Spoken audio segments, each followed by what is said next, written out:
C'est dans sa vision de contribuer à la réussite des bonnes actions de la transition, dans le projet de révision de l'ancienne Constitution, que cette conférence de presse a été animée par l'Alliance pour le Mali, A.Ma, qui constitue, selon son président, l'une des actions qu'elle prévoit mener pour le succès du référendum.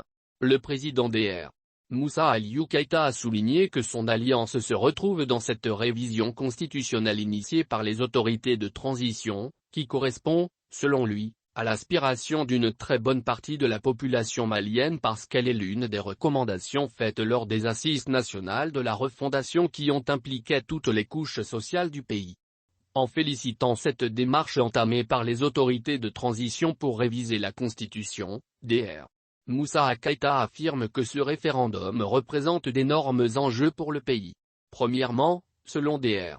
Keïta, la révision de l'ancienne Constitution permettra de combler les vides juridiques dont elle souffre.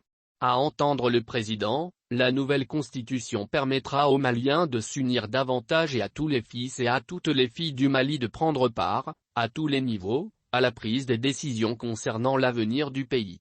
Cette nouvelle Constitution, selon l'A.Ma, conduira à la mise en place des institutions stables et fortes.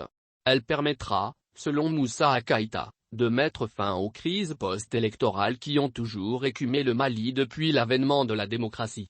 L'Alliance pour le Mali n'ignore pas non plus les difficultés auxquelles ce processus de révision constitutionnelle peut se heurter. Selon le président Keïta, le premier défi, c'est comment amener toutes les filles et tous les fils à accepter cette révision de la Constitution qui n'est pas partagée par certains, notamment certains partis politiques.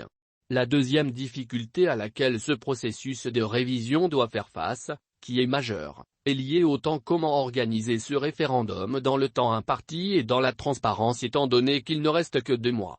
Alors que l'installation des démembrements de l'EJ n'est pas encore finie dans certaines localités du pays et à l'extérieur du pays. Une autre difficulté qui peut entraver ce référendum, selon l'A.Ma, c'est l'organisation matérielle. Car, est-ce que l'organisation sera totalement finie avant la date du référendum, se demande M. Keïta. Un autre défi auquel les autorités doivent faire face pour la réussite de cette révision est celui sécuritaire, selon l'A.M.A. À croire son président, les autorités ont dit que les élections ne peuvent pas avoir lieu tant que l'intégrité territoriale n'est pas assurée. Or, a-t-il fait remarquer, là où nous sommes aujourd'hui, nous savons que certaines localités du pays, certaines régions, certains cercles ne sont pas sous le contrôle effectif de l'État donc ils sont sous le contrôle des terroristes.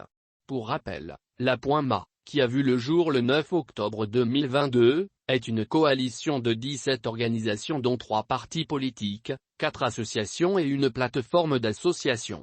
Ses objectifs principaux sont unir tous les fils et toutes les filles du pays et surtout soutenir toutes les bonnes actions du gouvernement de la transition.